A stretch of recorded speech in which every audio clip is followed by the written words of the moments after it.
What up, fam? We got up early because we don't know exactly when the plastic is coming and we want to be on the safe side. Technically, I think they would actually just drop it off without me being here.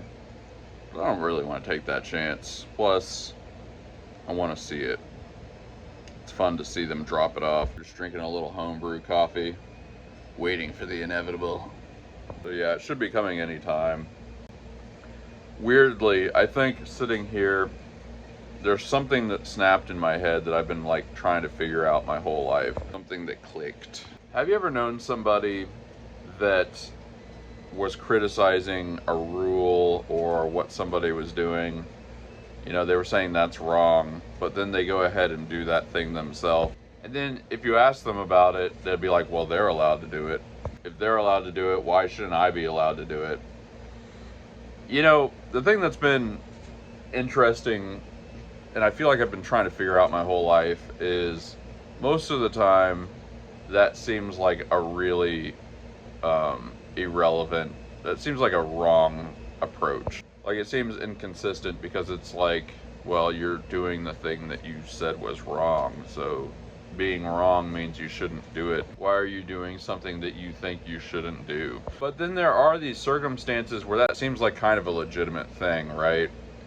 You know, where it's, well, listen, if everybody is allowed to do this thing, why should one particular person be prevented from doing that thing? You can kind of imagine circumstances where that's sort of a valid complaint.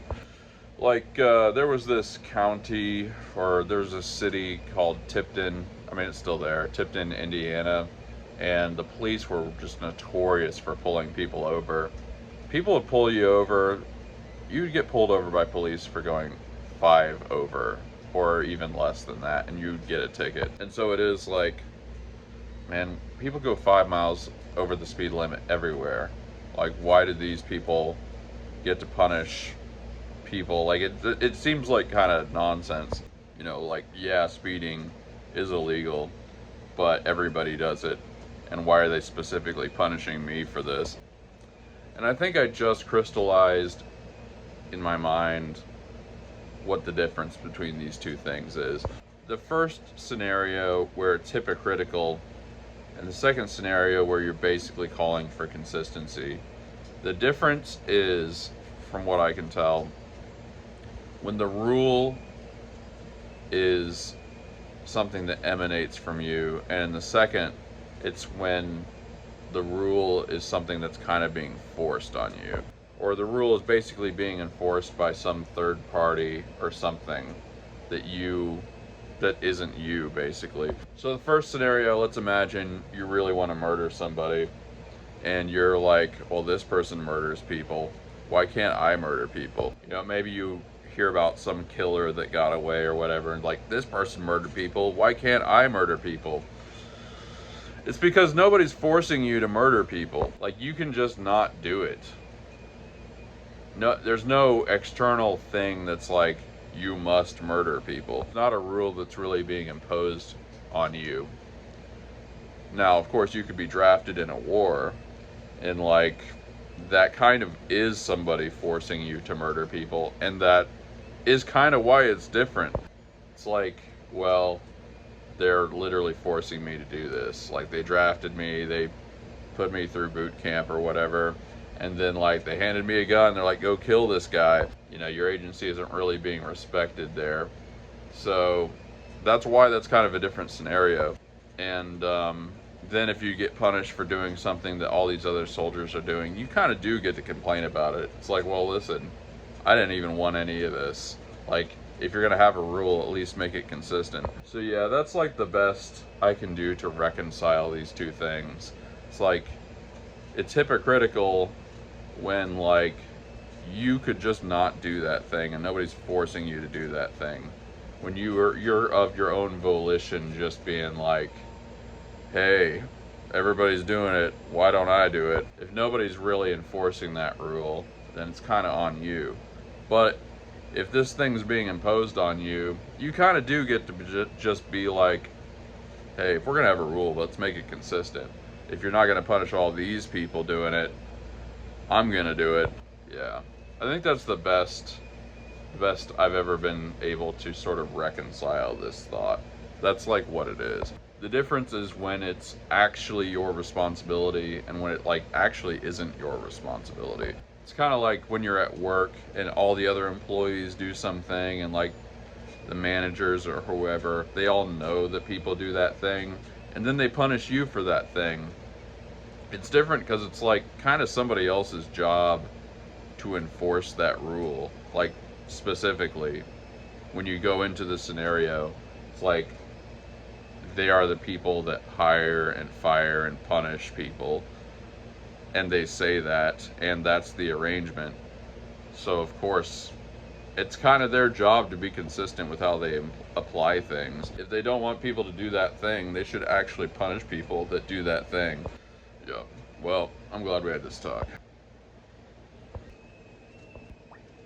John Fogerty, verifying that people have experienced various natural phenomena. Have you ever seen the rain? Do you enjoy a beautiful sunset? Have you ever been stuck in the mud? Ever seen the aurora borealis? Have you ever been caught in a typhoon? I moved the car.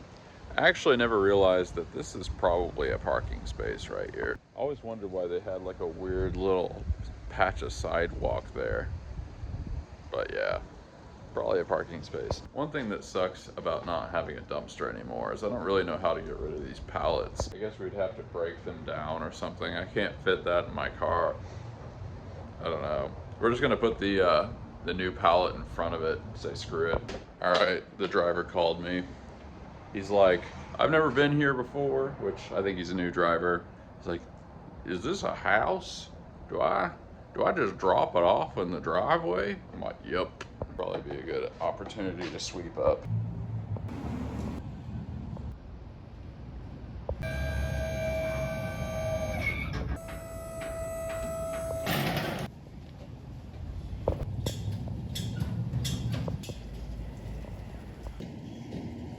They give me 2 pallets this time, huh?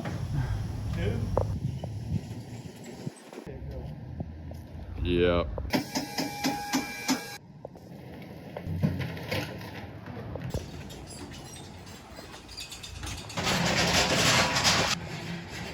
All right, everybody say goodbye, truck. I hate to see it go, but I love to watch it leave. All right, we're about to do the Pablo Escobar thing. Sweet silver bag. Bag secured. Pura coca. Coca pura. It tolls for the plastic. That first basket feeling. You've lost that basket feeling. Back in the plastic again. Feels so good to be back in the plastic. You guys have no idea. It's liquid solid gold. 60% of the time. Firecrackers. I'll save these for later. The little episode where we ran out of plastic did kind of cost us a lot. The filament closet was pretty much full when we ran out of plastic, but there is a solution. We're going to just run the filament machines pretty much 24/7. By 24/7, I mean the amount of time I'm conscious. Usually in the morning, I don't just start making filament right away, because of course you have to check it, you have to keep your eye on it, you gotta measure.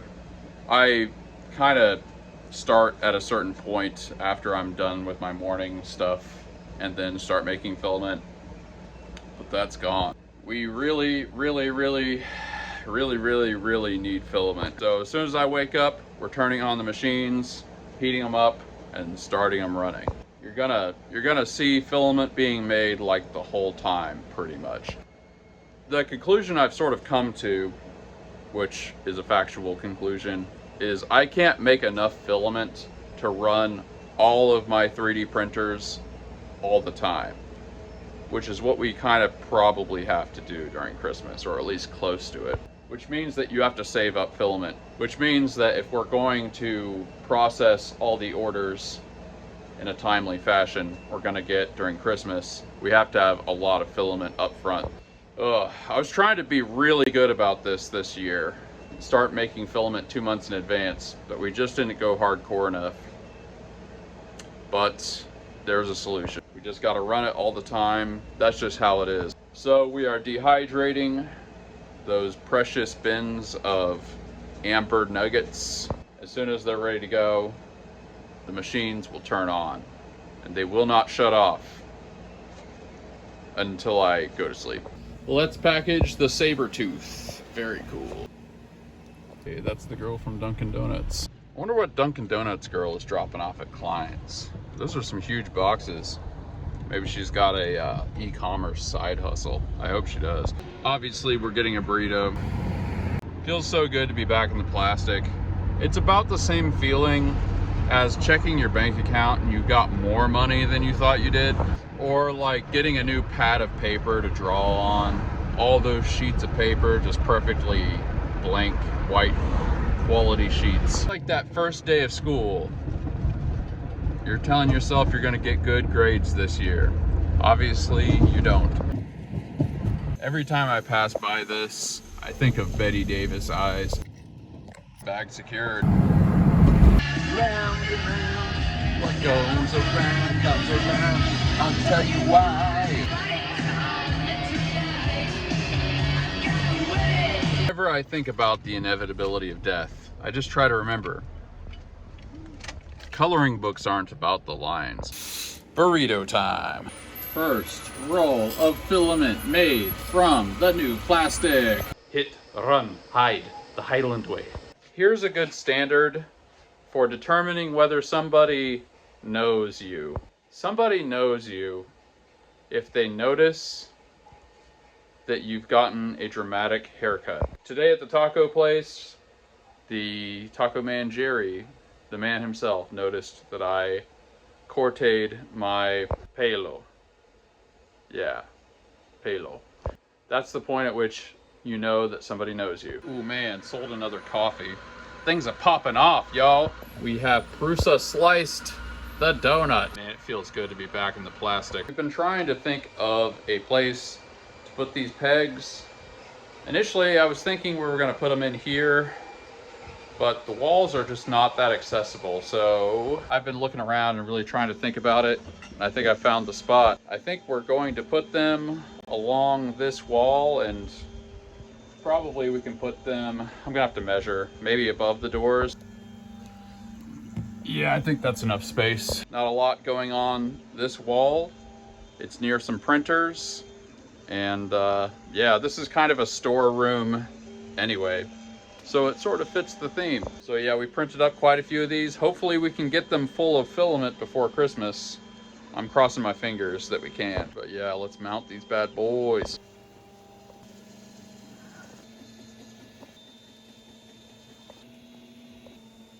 Some of the LEDs got messed up, unfortunately. I don't particularly know why. So that sucks, but we do got pegs. It's that time.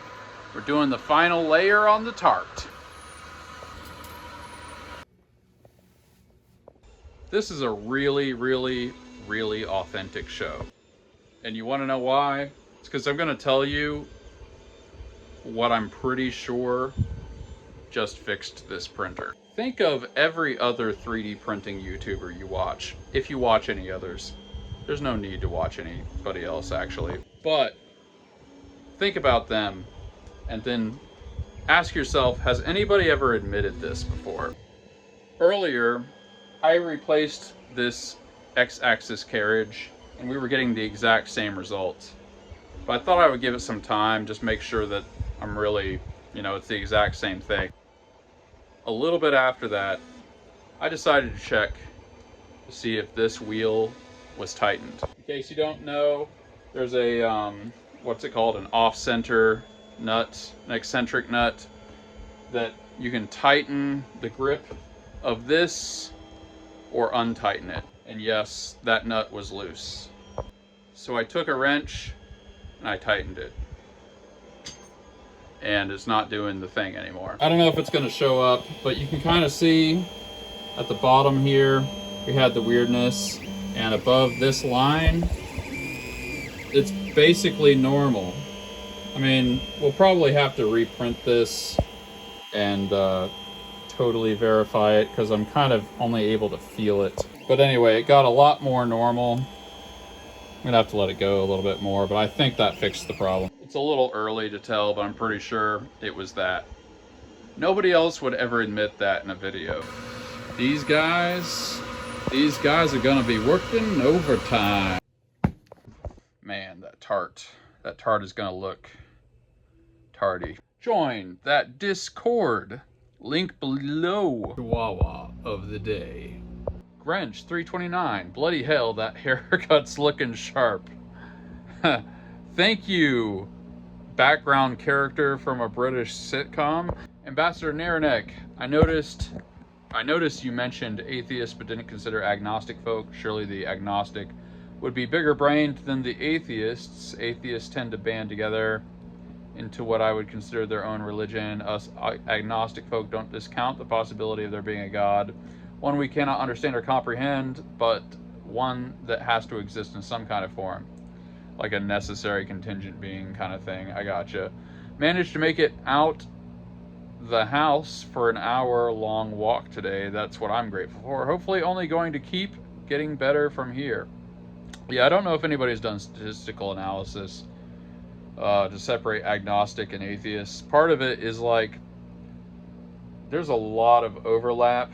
It's interesting because some people consider those very discrete categories, but then you have people like, I want to say Matt Dillahunty actually doesn't consider himself an atheist. He considers himself an agnostic, but his show is called The Atheist Experience. So it's like one of those things that would be hard to parse out statistically speaking. But it would be interesting if you could get to the bottom of it. Ash Render, back from vacation. Today's talk about spirituality and rationalism reminded me of something I read by the great philosopher from the 1900s. I think it's supposed to be 1990s. Jack Handy. He said, maybe in order to understand mankind, we have to look at the word itself. Mankind. Basically, it's made up of two separate words, mank and ind. What do these words mean? It's a mystery, and that's why so is mankind. Such a deep thought. Okay, so the challenge in this comment, as a tournament level Scrabble player, I know that IND is not a word, but I'm actually not 100% sure that mank isn't. In fact, I'm 60% leaning towards MANK being a word. Okay, yes. At least the AI answer, a slang term for man-child, and the British slang term for something disgusting or repulsive. It seemed like there was at least a couple times in a few games where I put it down MANK. But it was like one of those moves where you don't have anything good, and you're just like, I feel like my opponent won't challenge this. I've never played anybody in person that could consistently beat me. So I have a little bit of a reputation for like, oh, don't challenge this guy's words. And I very much take, advantage of that. Okay, this is a supposedly official Scrabble word finder, and they don't have MANK. Yeah, I checked a couple others. It is not in the official Scrabble dictionary, even though it is a slang term. That sucks, because with that M and that K, that's not a bad word. Whitey's Wicked Workshop, back with another banger. I've been reading some about that Soval. People are saying that you have to tighten the belts. Maybe that will help with the Z-axis problems. Good luck, man. We're all rooting you on. I don't think I'm having Z-axis problems. Now, one thing that's funny, I was looking in Prusa Slicer under the Soval profile that I put together, and weirdly, I forgot to change the nozzle size. It was still at 1 millimeter, and that's a 0.4 nozzle, which is strange because actually that shark came out pretty perfect. Yeah, I don't know what to do with that information, but once we get the Soval working again, we'll have the right nozzle size. So pretty impressive considering I forgot to change that parameter. I was like focusing on all the little nitty gritty things and then just forgot about like the most obvious thing. Montzilla. I think this is a new commenter. You should comment more often. Hogarth is based in England and use as far as I know, all natural flavors in their tobacco. If you get a chance, I recommend Bob's Chocolate Flake. Man, I don't know if they have that, but that sounds pretty amazing. JP Letty. Tart is looking good. Glad we had this talk. I am glad you had that comment. Zagabog. This is what Barbie eats for breakfast. Classic M3. Thank you. I like to think I'm a classic. I'm certainly old enough. One Dismantler had a pretty interesting comment here. He was talking about the printer we were just looking at that I think I solved the problem of. That looks like over extrusion to me, not Z-axis banding. Try backing the E steps down about 10%. It could be Z-axis binding or Z-axis motor failing loose connector. Well, we replaced the motors so that it wouldn't be that. Check Z-axis motor connections and use controls to raise the gantry 10 millimeter at a time. Right, because he's thinking it would be over extruding.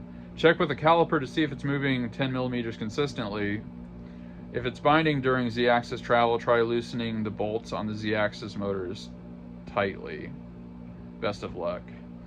Yeah, let me see here. What was I thinking about this comment? Oh yeah, the over extrusion thing. Well, theoretically it could be over extruding, I guess, a little bit, but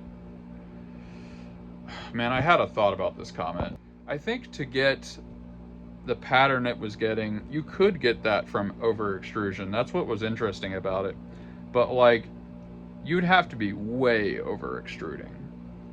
You'd be getting like a blobby kind of thing almost. But I have had something like that happen, so I know why he would think that.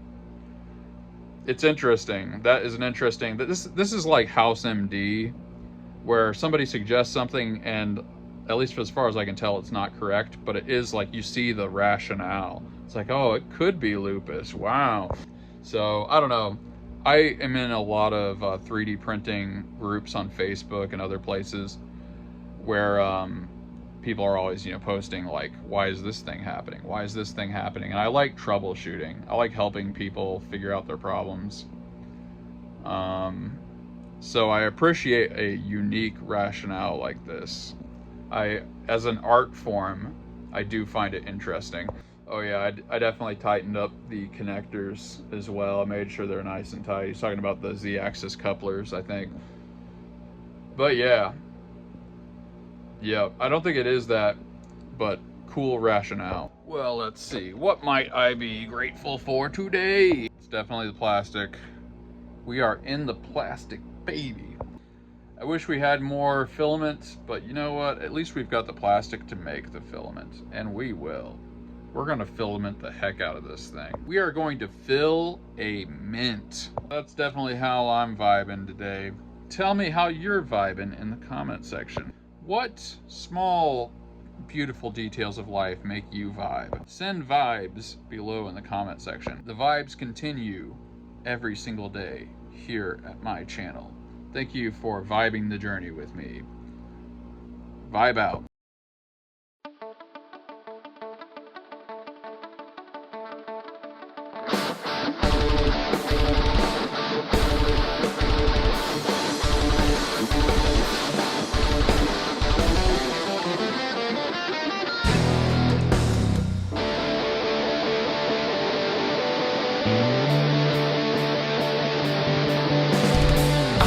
Stay around you.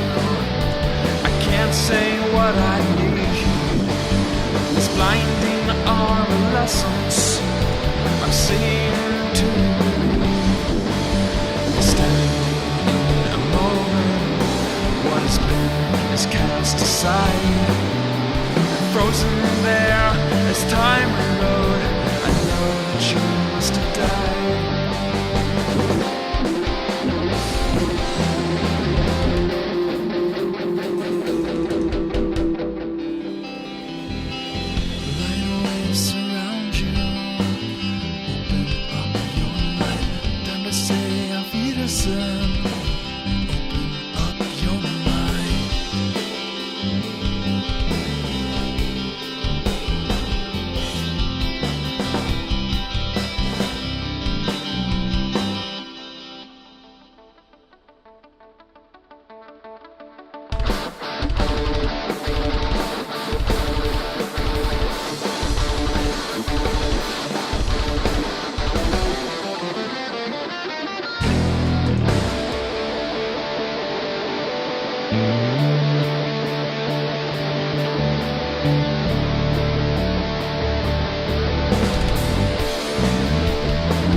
sunlight.